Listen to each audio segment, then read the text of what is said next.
Hi dear viewers of English Learning, we welcome you to RSC classes of English language. Today we are going to enhance your day-to-day English. Through these sentences, you will be able to express yourself in the classroom, on the roadside, anywhere, and it will help you to make somebody understand what you think. Sometimes what happens, we have the same sentence but according to occasion it changes a little. Now we learn how to change it and how to use in our day to day life. ये sentences classroom में, classroom के बाहर, road side पर कहीं भी आप use कर सकते हैं। इस तरह के सेंटेंसेस के लिए अगर अभी तक भी आपने हमारे channel RSC classes of English language को सब्सक्राइब नहीं किया है तो आप सब्सक्राइब कर लें, लाइक करें और शेयर करें। आइए शुरू करते हैं आज के पहले सेंटेंस से। एक बार पोएम पढ़ो। Recite the poem once. अब यहाँ पर दो ऐसे वर्ड्स आए हैं, एक है रिसाइट और एक है वंस। इस सेंटेंस में जो हमने वर्ड रिसाइट यूज़ किया है, रिसाइट के सब्स्टिट्यूशन में रीड भी आता है, रिसाइट भी आता है और कई बार आप स्टडी वर्ड भी यूज़ करते हैं, तो स्टडी गहन अध्ययन के लिए आप यूज़ करते हैं। रिसाइट सिर्फ पढ़कर निकल जाने के लिए आप यूज़ करते हैं। एक्सप्लेन ना सिर्फ पढ़ना बल्कि उसके अदर मीनिंग्स बताने में भी यूज़ करते हैं। तो पोएम को एक बार पढ़ना है और आगे निकल जाना है तो वहाँ पर रिसाइट या रेसिटेशन का यूज़ होता है। Recite the poem once. इसकी तबीयत ख़राब है। अब यहाँ पर ये जो इस है ये बॉय हो सकता है, गर्ल हो सकती है, कोई वुमन हो सकती है, कोई जो है मैन हो सकता है। तो आप लिखेंगे he is out of sorts. तो यहाँ पर सोर्ट्स SORTS है। इसी को अगर हम अपना साउंड चेंज कर दें तो शॉर्ट्स बन जाएगा। शॉर्ट्स और शॉर्ट्स में ग्रेट डिफरेंस इज देयर। तो आपको साउंड का केयर करना है, आउट ऑफ सोर्ट्स। तो यहाँ पर तबीयत ख़राब होने के लिए हमने जो फ्रेज़ लगाया है वो लगाया है आउट ऑफ सोर्ट्स। तो हमारा यहाँ पर जो मेन पॉइंट है that is out of sorts. Next sentence is ध्यान रहे देरी से मत आना अब।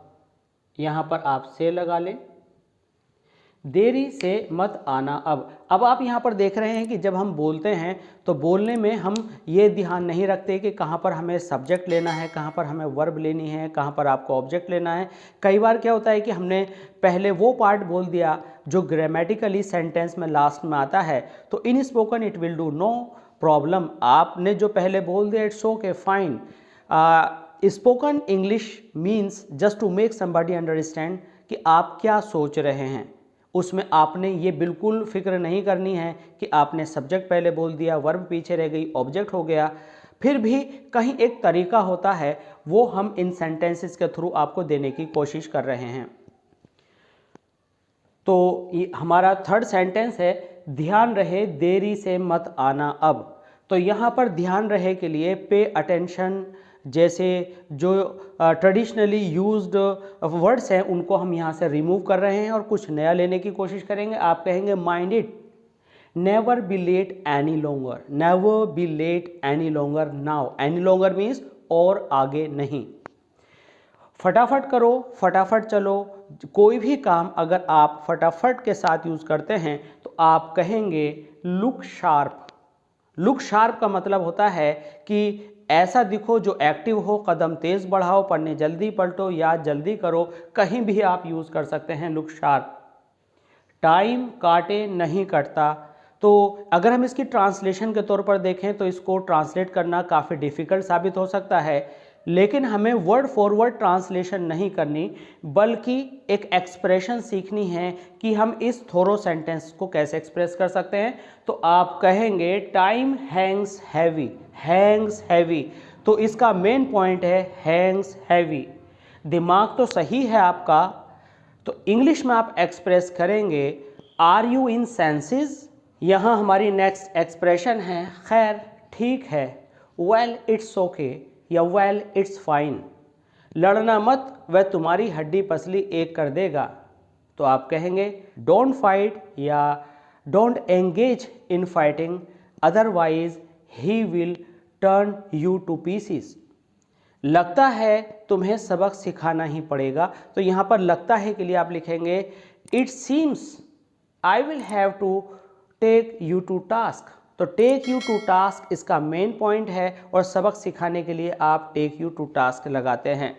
टेंशन मत लो, या आप कहते हैं अरे अरे होता है कभी कभी होता है, तो आप कहेंगे टेक इट इजी। ध्यान मत भटकने दो, बी फोकस्ड। आई थिंक कि ये एक्सप्रेशंस आपको बहुत अच्छे से समझ में आई होंगी। इस तरह की मोर एक्सप्रेशंस के लिए बने रहिए हमारे साथ और सब्सक्राइब कीजिए हमारे channel oracy classes of English language को, और थोड़ा थोड़ा करके आप इंग्लिश को बहुत अच्छी तरह से न केवल समझ सकते हैं बल्कि पूरे कॉन्फिडेंस के साथ बोल भी सकते हैं। तो आप हमारे चैनल को सब्सक्राइब करें, लाइक करें एंड शेयर करें, एंड कमेंट सेक्शन के थ्रू अपने सेंटेंसेस हमें भेजते रहें, हम उनके सॉल्यूशंस आपको भेजते रहेंगे। मिलते हैं इसी सीरीज में आगे दोबारा फिर से। Thanks for being with us, thanks a lot.